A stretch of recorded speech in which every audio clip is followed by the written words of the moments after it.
অজানা কোনো ব্যক্তি আপনার ফেসবুকে, মেসেঞ্জারে, হোয়াটসঅ্যাপে, ইমুতে যদি কোনোভাবে ভয়ভীতি দেখায় অথবা আপনার অশ্লীল ছবি ছেড়ে দেওয়ার এআই দিয়ে তৈরি করে ছেড়ে দেওয়ার ভয়ভীতি দেখায়, সেক্ষেত্রে আপনি কি করবেন?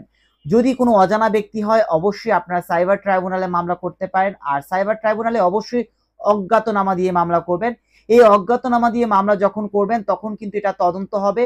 আর তদন্ত হওয়ার পর যে ডিভাইস থেকে অপরাধটা করা হয়েছে সেই ডিভাইসের মাধ্যমে কিন্তু কনফার্ম হয়ে যাবে সিআইডি যে মূলত কে এই অপরাধটা করছে এবং কে আপনাকে ভয়ভীতি দেখিয়েছে, কে আপনার নোংরা ছবি চারিদিকে ছড়িয়ে দেওয়ার চেষ্টা করছে। সো এই ডিভাইসের মাধ্যমে কিন্তু অপরাধীকে খুঁজে বের করা সম্ভব। সো যারা ভয় পাচ্ছেন যে কারা এই অপরাধটা করছে কিভাবে জানবো, সো এইটাকে আর ভয় পাওয়া দরকার নেই। অবশ্যই সাইবার ট্রাইব্যুনালে আপনারা অজ্ঞাতনামা মামলা দিয়ে সেই অজ্ঞাতনামা হিসেবে যখন তদন্ত করবে তদন্তের মাধ্যমে স্পষ্ট ক্লিয়ার হয়ে যাবেন যে বেসিক্যালি কে আপনাকে ভয়ভীতি দেখাচ্ছে এবং কে আপনাকে হুমকি দিয়েছিল।